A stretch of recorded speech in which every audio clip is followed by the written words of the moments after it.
Bapa di dalam sorga, di dalam nama Tuhan Yesus kami mengucap syukur hari ini atas penghentaran, pimpinan dan rancangan Tuhan hari ini memberi hidupnya untuk dibaptis. Dia percaya Tuhan Yesus sebagai Tuhan dan Juru Selamat hidupnya, dan hari ini dia memberi hidupnya dibaptis. Haleluya, haleluya. Saya membaptis engkau di dalam nama Bapa, Putra dan Roh Kudus, yaitu di dalam nama Tuhan Yesus Kristus. Haleluya, haleluya, haleluya, haleluya. Terima kasih Bapa di sorga.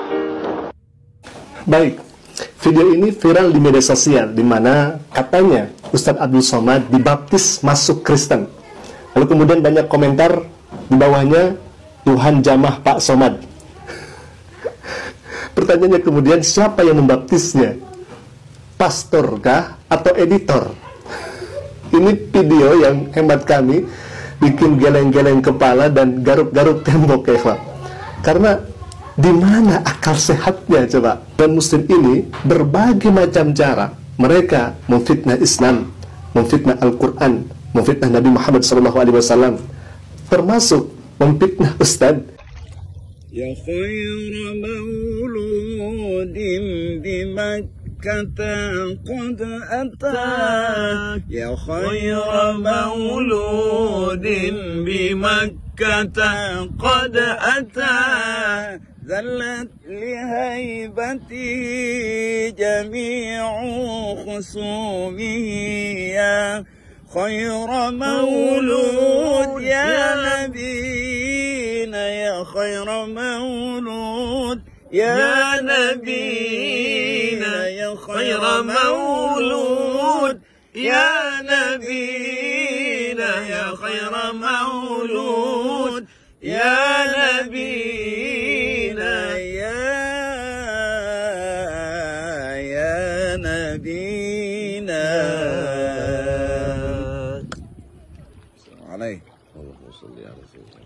Baru-baru ini, Ustadz Abdul Somad kembali menjadi sasaran fitnah keji. Sebuah video yang menunjukkan beliau sedang bersolawat di tepi sungai ramai dibicarakan setelah diedit dan disebarkan oleh seorang kreator tak bertanggung jawab.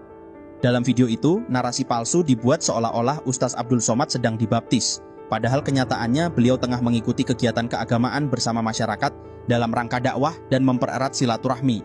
Video tersebut memicu kontroversi dan kebingungan di tengah publik, padahal maksud sebenarnya adalah syiar Islam. Ini menjadi bukti nyata bagaimana teknologi bisa disalahgunakan untuk merusak reputasi ulama dengan fitnah yang tidak berdasar. Saya sedang dilaporkan ke Polda Nusa Tenggara Timur karena dianggap penistaan agama. Sudah baca beritanya? Pertama, itu saya menjawab pertanyaan, bukan saya membuat-buat untuk merusak hubungan. Ini perlu dipahami dengan baik.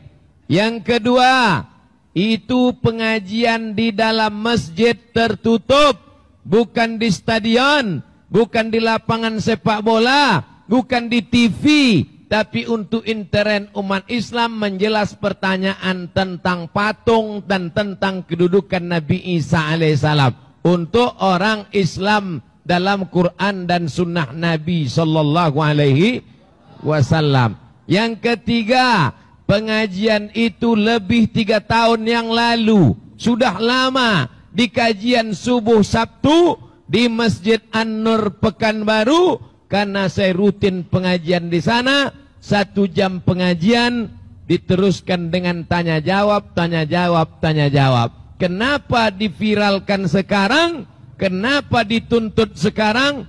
Saya serahkan kepada Allah Subhanahu wa Ta'ala. Sebagai warga yang baik, saya tidak akan lari, saya tidak akan mengadu, saya tidak akan takut, karena saya tidak merasa salah.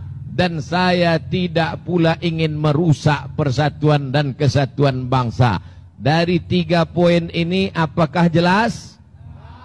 Nah, yang tak jelas boleh korek telinga. Bapak Ibu yang dimuliakan Allah Subhanahu wa Ta'ala, kenapa tiba-tiba Ustadz Somad datang ke Simpang Kelayang? Apa penyebabnya? Ada orang Simpang Kelayang, tokoh masyarakat, rajin sholat berjamaah ke masjid, punya cita-cita. Cita-cita dia apa? Cita-cita ambo kalau bisa membawa Ustadz Somad ke masjid Simpang Kelayang. Alhamdulillah cita-citanya tercapai. Alhamdulillah.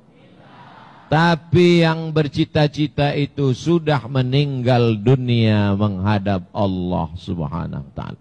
Namanya Pak almarhum Pak Afrizal, yang punya rumah makan sebelah kiri dari sini arah ke Air Molek. Besok makan di situ. Bayar masing-masing. Ada orang cita-citanya sebelum meninggal mau punya sawit 5 hektar. Bagus apa tak bagus? Ada orang sebelum meninggal cita-citanya ingin punya sapi 1 kandang. Bagus apa tak bagus? Ada orang sebelum meninggal cita-citanya anaknya ingin hafal Quran. Bagus apa tak bagus?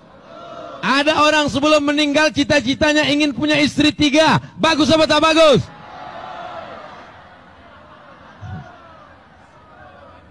Ambo mancing aja. Sodonya menyawi, bagus. Yang iko indah. Tapi almarhum cita-citanya, ambo ingin Ustadz Somad sampai ke masjid Simpang Kelayang. Tercapai cita-cita almarhum malam ini. Walaupun dia tidak ada, tapi pahala awak sodo nan di atas, nan di bawah, nan di luar, sadonyo sampai ke makam almarhum menjadi amal jariah. Amin. Banyak yang keberatan tentang saya akan melaporkan Edis TV. Padahal sebenarnya laporannya Edis TV sudah banyak, cuman saya mau menambahi gitu. Tapi ada saya jawab komentar salah satu aja, karena rata-rata mereka yang mau sok-sok mau ancam Arya selalu memakai akun fake. Tapi kita baca dulu komentarnya. Kenapa Anda melaporkan Edis TV? Anda sudah hebat. Wow. Sebenarnya aku tak pernah mengatakan aku hebat. Ya faktanya juga aku bukan hebat. Ya cuman karena kalian ini yang selalu menghujat agama lain ini yang terlihat lemah, makanya kau beranggapan orang sok hebat gitu. Jadi sekali lagi bukan saya yang sok hebat, tapi kalian yang terlalu lemah gitu loh. Tapi saya mau menyampaikan begini aja. Ketika Ratu Ento menista agama Kristen itu, kalian ada di mana? Edis TV ada di mana? Kalian semua para pendukung penista agama itu ada di mana? Lagi ngapain? Dengan siapa? Kalian nggak tahu siapa yang memenjarakannya. Kalian nggak tahu siapa yang melaporkannya. Kalian nggak tahu siapa yang mengawalnya sampai ke persidangan terakhir. Nggak tahu. Jadi kalian ngapain katanya yang cinta agama kalian masing-masing? Kemana waktu Ratu Ento menghina agama kalian? Lagi ngapain? Atau hanya cuman peduli dengan koin? Orang lain sedang berjuang, kalian ribut dengan koin. Ya sama seperti Edis TV-mu itu gitu. Jadi kenapa saya akan melaporkan Edis TV?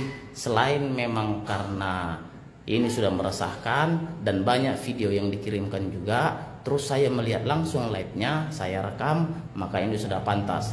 Lalu saya konsultasi ke Pak Lamsiang, Ketua Umum Horas Bangso Batak. Lalu karena memang Pak Lamsiang juga sudah menginstruksikan sama saya bahwa Arya, hentikan semua itu. Kalau kedapatan laporkan lagi, penjarakan lagi. Begitulah kata Pak Lamsiang. Pak Lamsiang ini bukan agama Islam, tapi dia Kristen. Jadi cemana itu? Sekali lagi gue bilang, waktu Ratu Ento mengenista agama Kristen, kalian ada di mana? Edis TV ada lagi ngapain? Lagi live kan, koin-koin. Jadi teringat kata Pak Lam Siang, ternyata Arya dulu waktu zaman Yesus katanya Judas itu menjual Yesus sebanyak 30 koin, kata Pak Lam Siang. Dan itu sifat itu akan kembali lagi Arya di zaman sekarang. Betul, ternyata kata Pak Lam Siang. Ada orang menjual Tuhannya demi koin TikTok pula. Hati-hati ya, karena zaman sekarang banyak yang berdalih demi agama, tapi tujuannya hanya untuk